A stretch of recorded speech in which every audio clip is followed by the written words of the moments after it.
Herzlich willkommen zu unserer Guided Tour, unserer Führung mit Artist Talk von den beiden Künstlerinnen und Wissenschaftlerinnen Christine and Margaret Wertheim.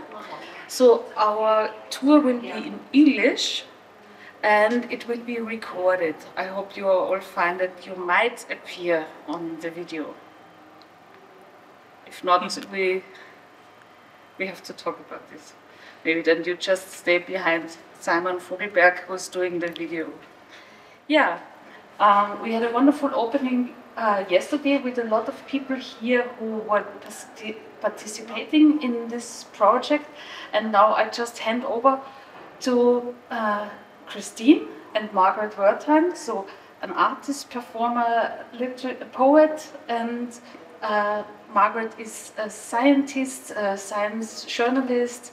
Both of them are awarded writers, did a lot of books, and are doing the Coral Reef projects for more than 18 years. And we are very proud and happy that the Austrian Satellite Reef is the 51st reef.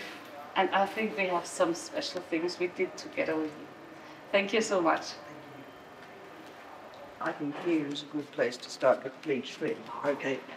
So the project that we are doing is to crochet invocations of coral reefs, and so we mostly crochet these out of yarn, and many of the reefs that we do are very, very colorful, but this one is actually based on a specific phenomena of corals, which is when they get stressed due to pollution, or particularly more and more due to global warming and hotter water temperatures, the corals experience something called bleaching, and they go this very pale colour, and if the conditions stay bad, then the corals get permanently bleached and they go white. So this is our invocation of coral bleaching. Many of the reefs that we do, as you'll see, are much, much more brighter colours. And most coral reefs actually are very pale colours. So our reefs are much, much more colourful than natural living reefs. But as Chrissy likes to say, our project is an artistic project, it's not a documentary. But it's a funny thing that because we are crocheting these frilly, curly shapes, it almost doesn't matter what colours you use or what materials you use. You still get something that looks like a coral reef because our brains are so used to seeing reefs as these frilly, curly forms. Could I just point out too, there are basically two types of reefs. There's the reefs that we call ours, that because Margaret and I have both made a lot of them and curated them.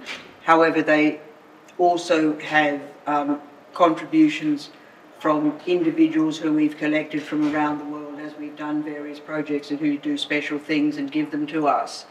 So, for instance, if you look in this case, all these beautiful little, very, very detailed ones that are beaded and made of other very, very fine fabrics, they're made by other people. And this one here, that's like a giant sea slug, is made by another person.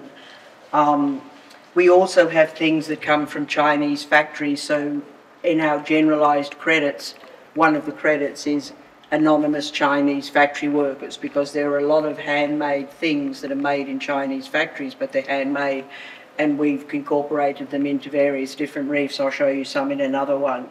So the ones that are ours, that is to say that haven't been made by a community, are generally in the glass cases, and there's a couple of vertical structures.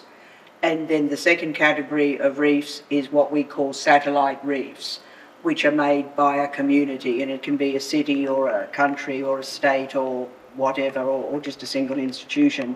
The ones that are here are the ones that were made by the community of Austria. The previous big one we did was made by all of Germany, and these are the two biggest ones that we've ever done. But of course our ones are much smaller than the community reefs because there's really only two of us and a couple of people who we asked to contribute. So these are the seeds from which the grand community reefs have sort of grown. This was inspired by the colours of Central Australia. So Central Australia has this amazing, almost blood red sand, and it goes on for thousands of miles. So this is inspired by the colours of Central Australia, and also, our, playful invocation of the Great Barrier Reef, although these anemone tree-like structures were also inspired by the American children's stories by Dr. Seuss. I don't know if you know Dr. Seuss in Austria, but it's a very playful set of children's books that have these sort of prehistoric-looking creatures, and we love them. So this reef is meant to be a very, very sort of playful one. And we started this one, was it in 2006? And it continued to evolve until very recently. And so particularly with our reefs, although we've got better over time, like we started with one pile, and it was exhibited like that, with one pile and a couple of individual trees and pots. And then over time we made more, and so it got 2 piles, and then over time we had like 4 piles, but they were not nearly as big. And so in a way, the reefs that we make have grown over long periods of time, and it's like you have a painting and you start off with a small canvas, and then you add a bit more canvas and you paint over it, and then you add a bit more canvas and you paint over it. So instead of making new paintings all the time, you keep redoing the same painting, only it gets bigger and more sophisticated and more elaborate. And it's kind of a slightly weird thing, because we don't have thousands of works, we only actually have a few. But they have taken a very long time to make. And all of our reefs now, we're not adding to anymore. But even in Baden-Baden, we were adding to our reefs, and the curators couldn't believe it. They were going, how can you still be adding to these works now? You know, they're supposed to be finished. I just got to add a bit more.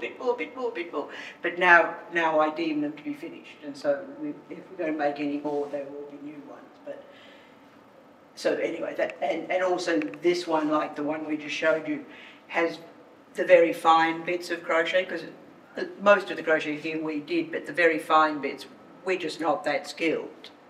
We can do quantity, but the real quality work comes from people with skills, handicraft skills that are much greater than ours. That's true. These 2 ones, this orange one here and this white one, You need to come around. maybe round. These are both made of plastic, and these are the only they're the main things in this show that are made of plastic. But we have a whole part of our Crochet Coral Reef project that we do with plastic. We started off doing yarn, but about a year after we started the project, we learned about that thing called the Great Pacific Garbage Patch. Do you know that? There's a big swirling vortex of plastic in the Pacific Ocean. And so we thought, well, we should do something to respond to that. So we started crocheting our plastic trash, particularly, at that time, Americans, we live in America, we're using a lot of plastic bags, and you get them from the shopping, from the grocery. So we cut them up and crochet them. And in fact, this one is made out of cut up and crocheted plastic bags, and also saran wrap. I do what you call it in German, but so most of this is plastic trash. And we actually have a whole part of the project about plastic, and we try to encourage people in the community reefs to do plastic, but a lot of people don't like crocheting plastic.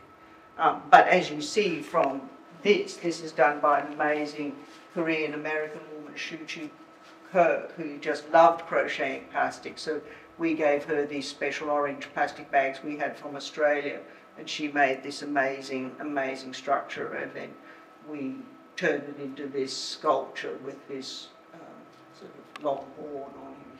Well, one of the problems we had in the beginning of the project is how to make things stand up.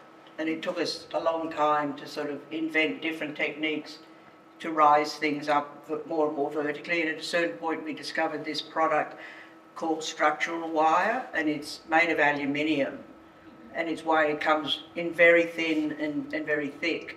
But it has the great advantage that it's incredibly flexible and incredibly strong, so you can bend it in any direction, but it also stands up, and that most wires are either strong or flexible. If it's flexible, it won't stand up. If it stands up, you can't bend it. And so once we discovered this stuff, then we realised you can use this to tie the corals to effectively, or even crochet round the wire, and you can make things stand up. So there's a lot of technical issues, mainly to do with how to make things stand up, that has got nothing to do with crochet. And on that front, I will say that the Linz, the Upper Austrian curatorial team made a giant leap forward in the evolution of reefs, because we, after years, had got this whole system of structures in place, which I won't go into, but making the structures itself is already quite a lot of work, and the Austrians had so much crochet that they was like, forget that, we're doing it much simpler. And they invented this way of making these branching structures, which we can show you in the back, which is just bits of 2x4 wood in like a tree, and then you just staple the corals directly to it. But I can't tell you, you know, it's like now you can produce coral structures like 5 in a day, whereas we were spending thousands of hours just doing the understructures that nobody sees. So they made a technological intervention and invention that will save everybody else from now on an enormous amount of time. So that raises a good point. There's a lot of things about the project that apart from the obvious thing of crocheting and how do you teach people to crochet, there's also, as Chrissy said, these tremendous sort of engineering problems because crochet by its general nature is quite soft and floppy. So it's like life, you know, living things are soft tissue for the most part. So if you want to make a redwood, when nature, you know, makes a redwood, the living part of the redwood is just this thin outer skin, and then there's this hard core of lignin. And so, like evolution, has gradually developed methodologies for going up and building strong inner cores. We've had to evolve methodologies for making strong inner cores so we could go up. So if you I just want to say something. You know, if you think about, we think about the Department of Angels, which is responsible for making all the things on Earth, like, you know, there's the flower department and the cloud department and animals department, etc., etc. You know, in some of these departments there are people with really weird ideas, and so we're just the angel department all by ourselves. But I can tell you, our structure, you know, the angels have genius as a structure. Like, you know, a giraffe is, I don't know what individual angel invented a giraffe structure, but it's a miracle to me that it stands up. But Margaret and I, well, she's got a science degree, she should be better at it, but, you know, our structuralising skills really aren't very good. We've actually sort of relied on other people to make innovations for us. We're good at the exteriors, but the structure we've never been very good at. No, well, we've inspired other people to show. We've inspired other people to show us how to. But so you can see here with this blue reef, like So this is one of the Austrian reefs, and you know, look how tall it is. So you know, it takes a lot of work and ingenuity to work out how to build a structure that's that tall and can have all these branchings and not fall over. And then, you know, you can cover it with corals. But what makes the work so strong is not just the selection of the individual corals, but the arrangement of the totality as it were, as a total organic looking structure that has very tall things and mid-tall things and low things, and like evolution, that, you know, like Christine and I say that life started out on pond scum as a thin kind of just film of nothingness at the bottom of the sea, and 2 billion years later you get redwoods. So gradually life gets not only more complex and diverse, but also more vertical and more diversity of shape. And that's partly what our project has been emulating. So we really do see our project as it were, emulating the evolution of life on Earth. You can kind of see, oh no, I can't do it. You can kind of see, it's a combination of chicken wire and these things called sonotubes, but what they've developed here in Linz is just having like a branching structure made of pieces of wood. So they're literally just bolted together with the sort of these hinges that so if you come around here you can see that it's just literally a very simple tree made of bits of wood stuck together, which somehow or other we never managed to to get that far.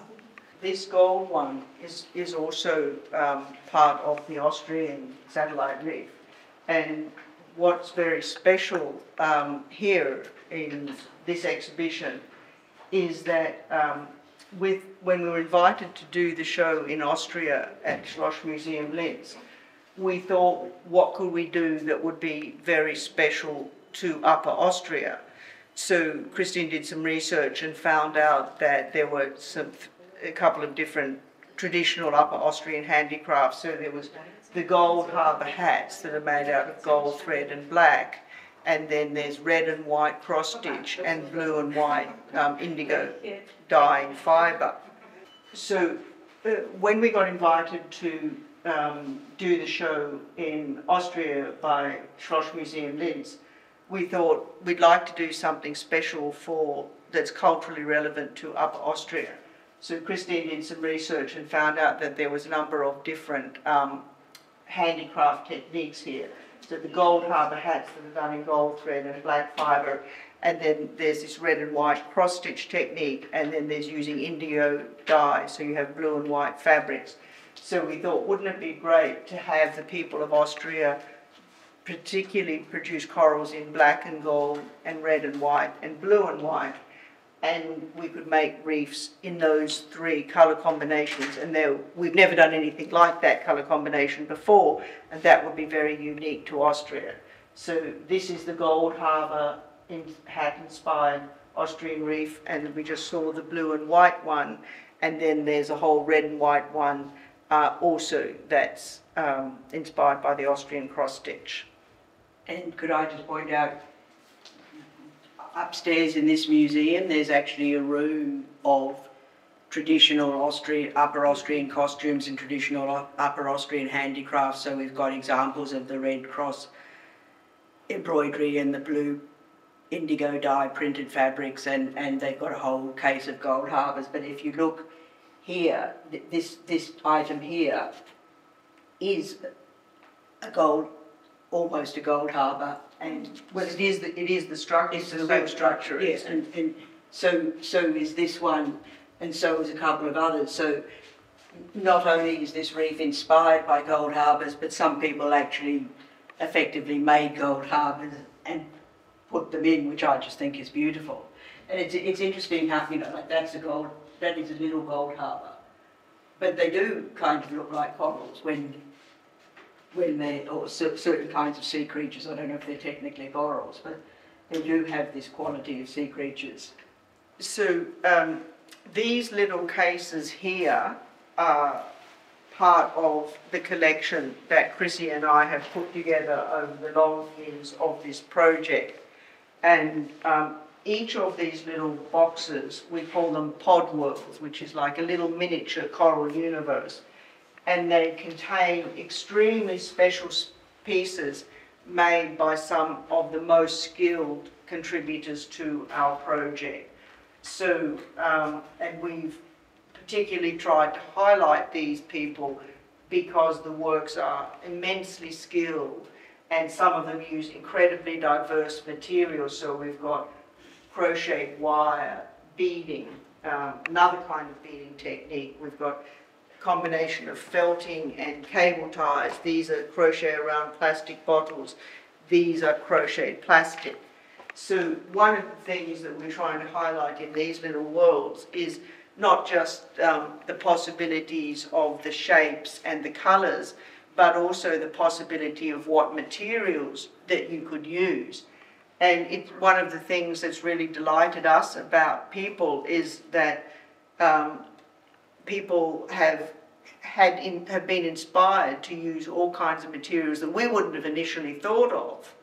And you think, oh wow, you know, that person's just sort of invented some new taxonomy on the crochet tree of life, and wow, we can all crochet out of wire, or we can all crochet out of, we can incorporate cable ties, for instance.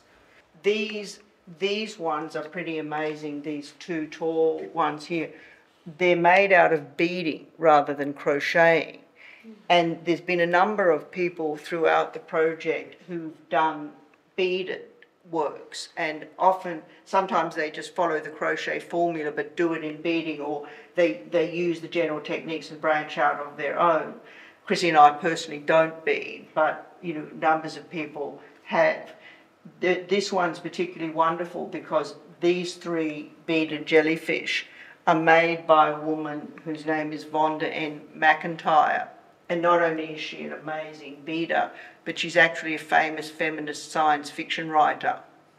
So she's really famous in the science fiction world. And she's been making these beaded jellies long before our approach. She didn't just she made these ones for us, but she's been making beaded jellyfish herself for years because she incorporates, like a number of feminist science fiction writers, she incorporates into her science fiction not so much sort of military technology, but biotechnology, and the ideas that in the future or in other alien races there will be species that are sort of intelligent jellyfish or half human and half jellyfish. So she's got in her science fiction writing, she's got a real fondness for the qualities of jellyfish, and we now know that jellyfishes and octopuses have extraordinary different kind of experiences because they see and feel and even possibly think through their skins, and as a science fiction writer she's been very interested in that as a kind of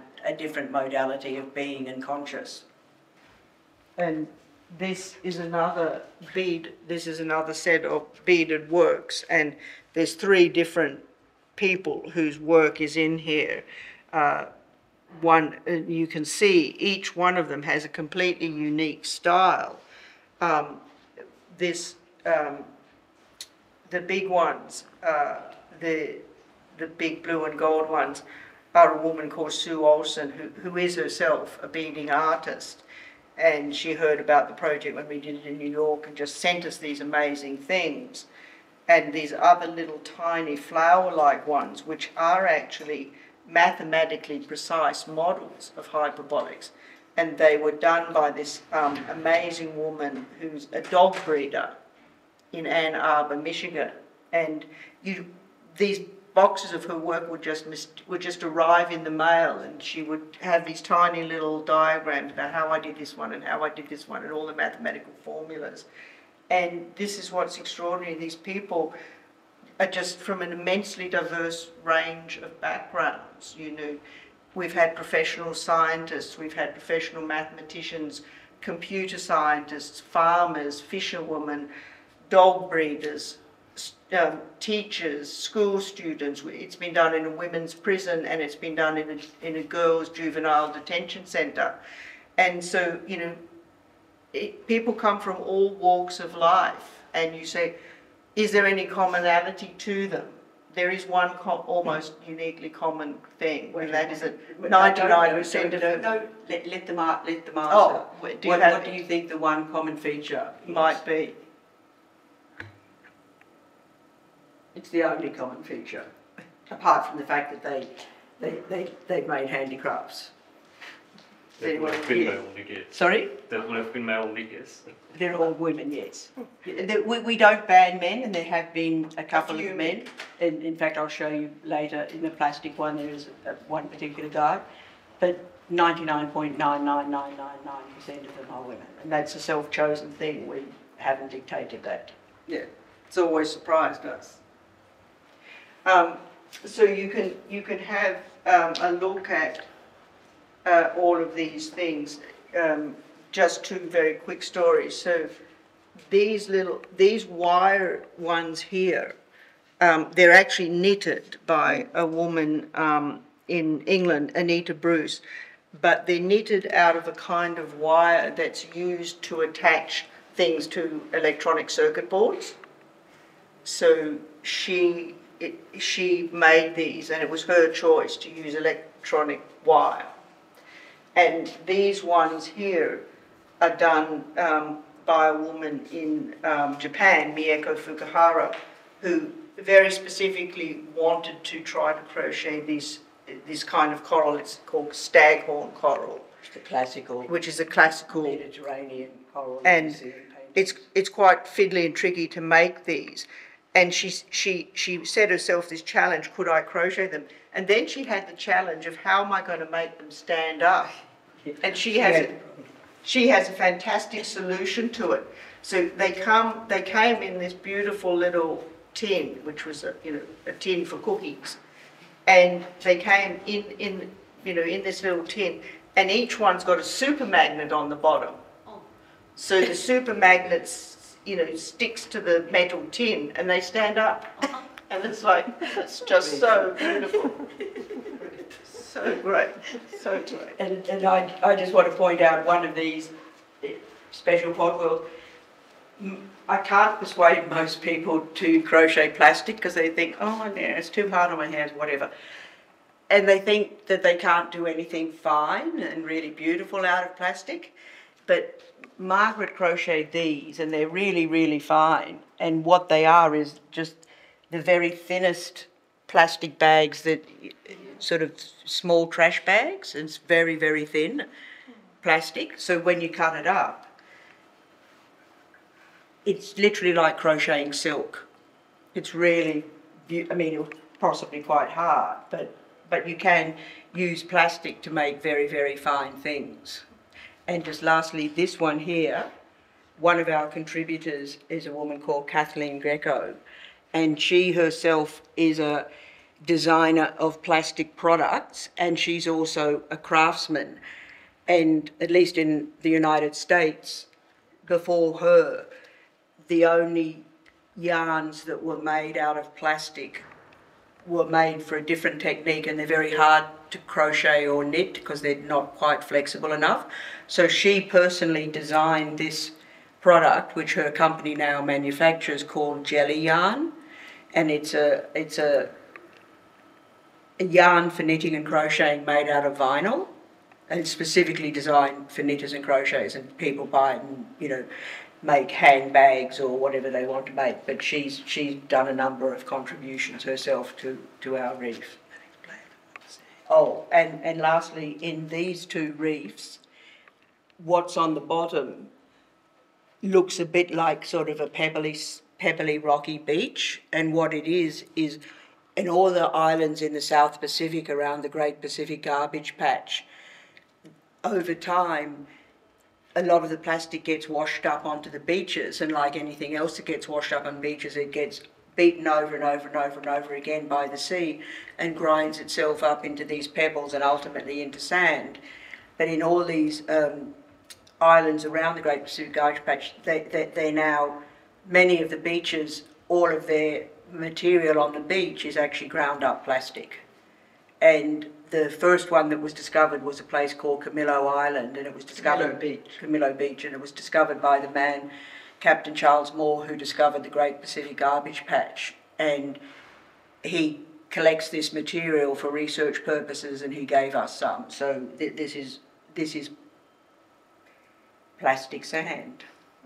And what I think is really interesting about this sand stroke rock, it's like an English beach, it's not like an Australian beach.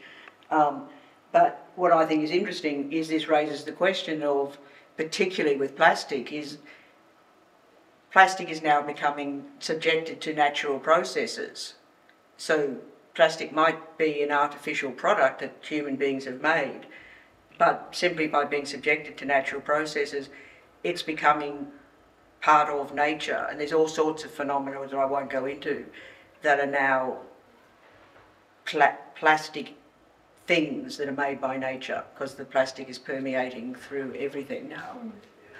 And since we're walking through these little boxes, I just want to point out to you, you can come back and see it, but they're amazing effects you get with all the reflections. So as you walk around these, particularly like if you stand at the ends of them or walk past them, you get reflections not only from all the little boxes in each other, but also, you know, the reflections of the gold and the reflections of it. So it's really worth spending some time walking around, looking at the reflections. And if you look down the ends, you get these amazing infinite perspectival effects because of the reflections just of the chain of boxes. So, Fossey, you want to explain your fabulous coral painting? Oh, before that, can I just point out that this is the last one of our works. Like the bleached reef, this reef was a response to the plastic issue. So it's called the toxic reef, and there's lots of little small plastic rubbish that we've collected over the years, but the main thing about it is these black corals, coral trees, are all made from videotape. And I really love crocheting plastic, particularly videotape, because it's already pre-cut for you. You don't, and it sparkles so beautifully. And just in case anybody's interested, it's the videos are from the second generation of Star Trek, what is it called? The Next Generation. The Next Generation. So, because I happen to love science fiction and I just bought them. And these pointy white ones, I bought, you know, about 100 of them. There are places in downtown LA where they just sell really cheap products for making, I don't know what, costumes. No, they're for wedding gowns. Oh, for wedding gowns. But these are hand crocheted in Chinese factories, and you know, you buy them in LA for like $1 each or $20 for 100. And what we did is we dipped them in glue to make them stiff, but they're hand crocheted in Chinese factories. And so are these ones. These are actually from the 60s. They're actually plastic crochet doilies, but they were made in Chinese factories, and they're hand crocheted too. So we like to say that as well as all the contributors who we can personally name, that one of our contributors is unknown Chinese factory workers. And also, we once had a situation, we did an exhibition at one of the Smithsonian's institutions, and we had our little label with the names of us and, you know, our contributors, and it said unknown Chinese factory workers, and they didn't want to let us use that because they said, well, we have to name the individuals, and we said, well, this is the whole point. We don't know who the unknown Chinese workers are, but they've done an incredible part of the project, and we had to have this big fight with them to let us actually name them.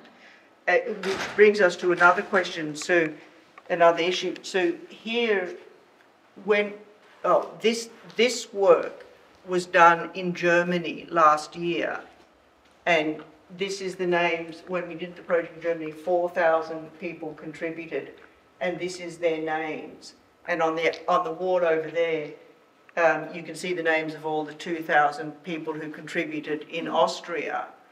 And although you would think that any museum would want to name all thousands of people who contributed throughout, not now, but in the past, for a long time, when we were doing the project in the early days, again, we had to fight with museums to put the names of all of the contributors on the wall.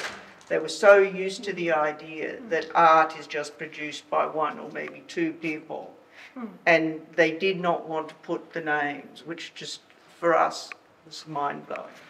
Oh, and I'll just add a point to that. So that's all the 4,000 names of the people from Baden-Baden, and I have to look, well, I've got to look through all of them, see if there's any men there. But anyway, last night was the opening of this Austrian show, and there was I was standing here, and a number of people were looking for their name, and I thought, oh, that's interesting because they're Austrians. But they all told me they had contributed to the Baden-Baden Reef as well, so their name is in this exhibition twice, once on the label for the Baden-Baden Reef and once on the projection for the Austrian Reef. And at one point, one woman was saying, oh look, here's my name, Elizabeth Selig, down here.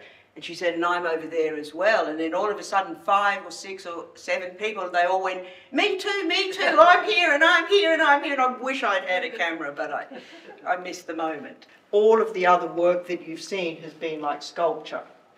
Right. In the vitrines or on the pedestals, Three-dimensional. but it's like big sculpture. So these are more like paintings, and we call them coral paintings. So Chrissy is the master architect of the coral paintings, so she can describe how they come into being. And well, they came into being in Baden-Baden because they had over 40,000 corals sent in, and we did 6 really enormous sculptures there, 4 metres by 2 metres by 2 metres roughly, and each one of them's got at least 5,000 corals on them, and we still hadn't used up even half of the corals, so I had to think, well, what else could we do?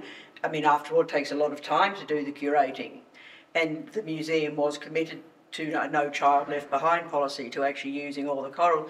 So I said, well, why don't we do some wall pieces? It'll be like Jackson Pollock on steroids. And fortunately, the curators loved the idea. So I'd gone initially in the beginning to teach the curatorial team how to curate and how to build the structures, etc. And then gone away, and they'd spent 3 months working by themselves, and then I came back to help them finish off, and then together we made this wall work. They themselves had already done a test. They in the museum, Frida Berda, they have these glass panels in the lifts, so as you go up and down the lifts you can see through into each floor. So they put wall panels both on the inside and the outside, so when you're in the lifts it's like going through an aquarium. It's actually really lovely, and I think they've kept them. So that was their first test, and they did a fabulous job. And we actually pinched the first lot for ourselves and turned them into a frieze. But then me, together with the curatorial team, we made this very large one, and there's about 5,000 corals in that reef. We know that. So if people always ask, like, how many corals are there? And before Baden-Baden, we didn't know, and it was simply because the Germans, being Germans, they actually they recorded and kept the name and the photo of every single person who sent in their contributions. So there's a woman called Saskia who's got this spreadsheet with all the people, so they know not only all the names but how many there were. And then when we were doing this, we roughly counted 1 panel, and there's 4. This is made in 4 panels, so that's how we know it's roughly 5,000 corals. And so we think this is the same square footage. It's in a different format, but it's almost exactly the same squares. explain what this is. Yeah, I will, but so this is probably about 5,000 too. I mean, it's slightly different because you can see here there's these more open areas where you can see the black wall behind, but there's also a lot of very small things in this reef. And so the idea of this reef was, sorry, let me sit down. The idea of this reef was, again, to reference something Austrian, and our reference was Gustav Klimt. So this is what Gustav, we have never seen Gustav Klimt in the flesh, only in painting, only in books. Tomorrow we're going to Vienna for the first time and we will visit them, but in my mind, or our mind, this is what Gustav Klimt would look like if he was painting with crochet. And the reason there's so much sparkly stuff is because we'd asked for the Goldfarbe hats, you know, the gold and black. So there was a lot of gold and black still, and also I think because people were encouraged to do sparkly for the gold, people then branched out and started using sequins. So this obviously isn't a Goldfarbe, but it's a beautiful piece of crochet and it's got these beautiful sequins. So there's lots of sparkly stuff, and that there was a bit of sparkly stuff in Baden, which we put in that section there. But this one is obviously sparkling all over, and that is referencing the gold in Klimt. And the last thing, sorry, I'm getting to the point where I can't really talk, but you have to curate these wool works on the floor. We put them on little dollies so you can move the things, but you can't see the panels, and you can't curate on the vertical because you have to pin everything. So you just lay the corals, put the pieces of wood, and then start arranging them, and then when you're finished you staple it all down. And so with this one, when we thought we'd finished, we stood the panels up because we knew we'd have to do some final checking and rearranging, and anyway, some things weren't stapled. But when we stood it up, some of the women, we had people in both cases, we had people crocheting, as it were, bespoke crocheting. So there was all the corals that got sent in, but when you're curating, you go, oh, I need some more bright yellow, or I need a long one that's in black. And so it's good to have people crocheting on site. So there was four women, two called Elizabeth and two called Ulrika, who were crocheting for us while we were curating. And the main person I curated this reef with is a woman who works at the museum called Romina, and I'm sorry, I can't remember Romina's surname. But anyway, when we stood these panels up, the women suddenly went, oh, it's Austria. And according to them, I mean, I'm Australian, so I know what the shape of Australia is. I couldn't pick out the shape of Austria if you asked me, but can you guys see the shape of Austria before I show it to you? Mm. Do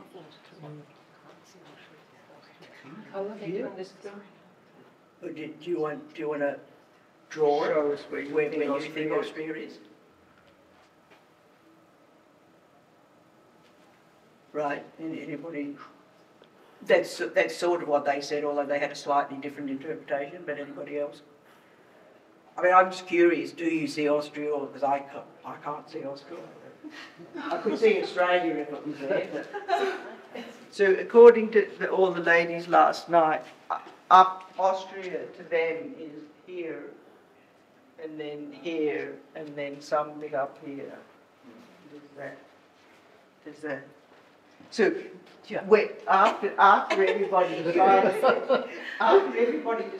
that Austria was in there, so a number of people asked us, well, did you plan that?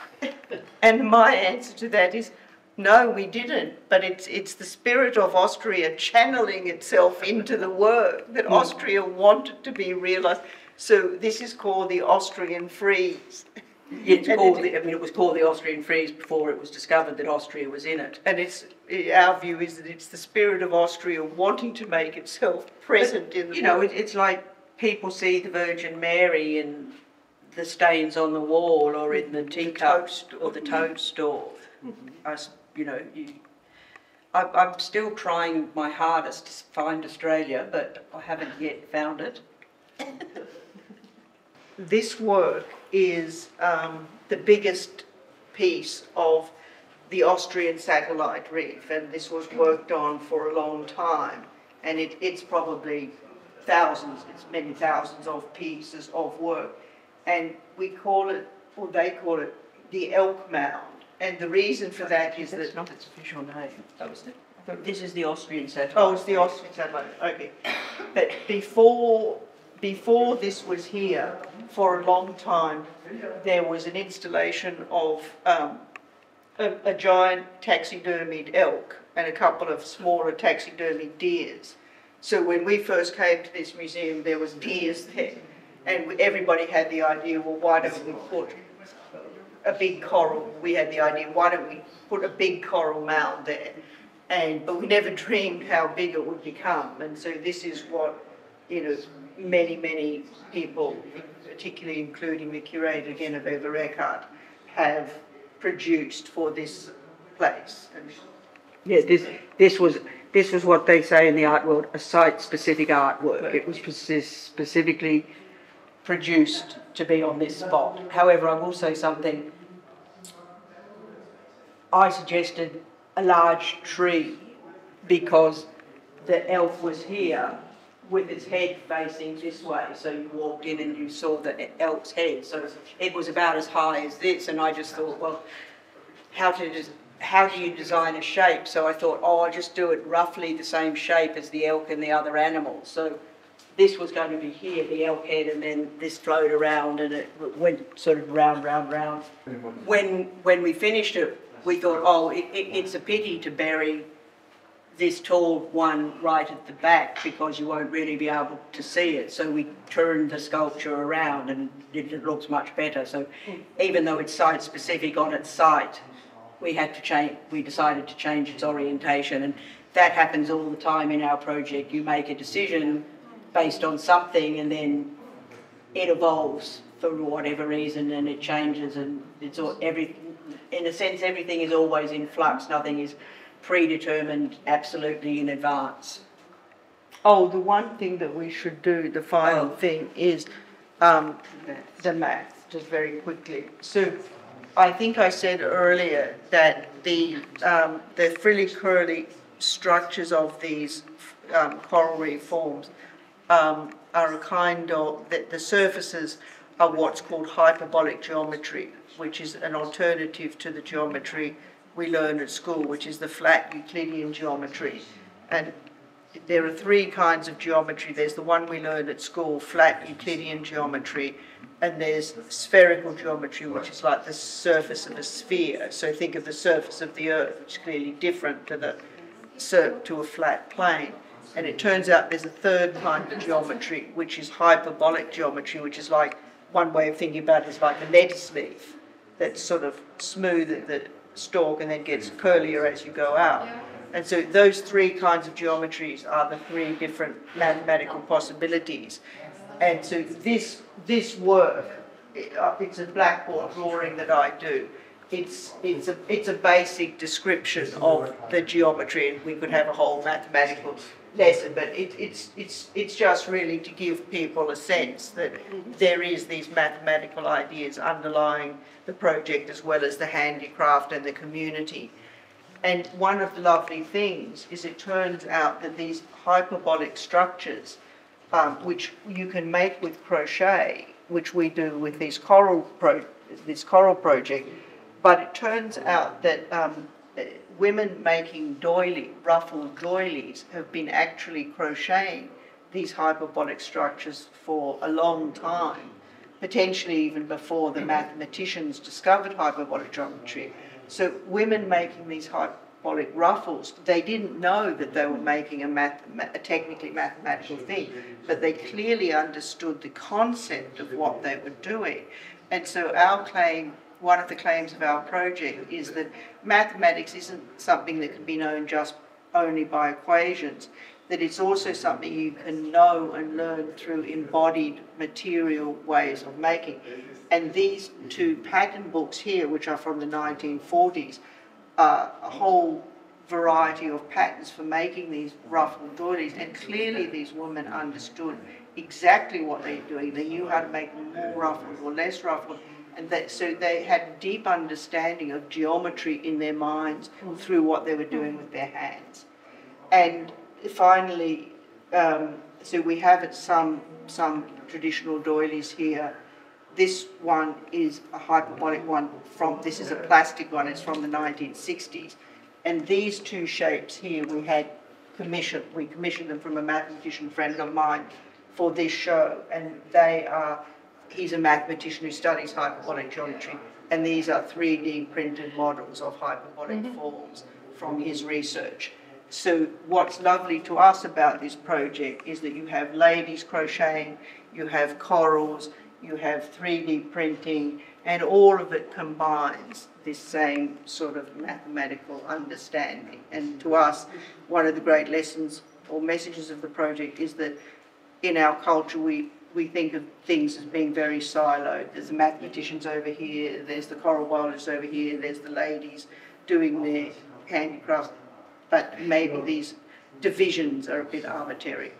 But I think the other thing on that level is, at least for the last about 150 years, there has been a tendency in the Western world to consider knowledge to be something that is held and preserved and transmitted through ever increasingly abstract symbolic notations. And these women's handicrafts demonstrate that you can have exactly the same know-how through processes of making that are embodied and practical, and you get the same. Perhaps you don't use the word knowledge, but I like the word know-how, and that is ultimately just as valuable and just as important as the symbolic versions that are transmitted through universities.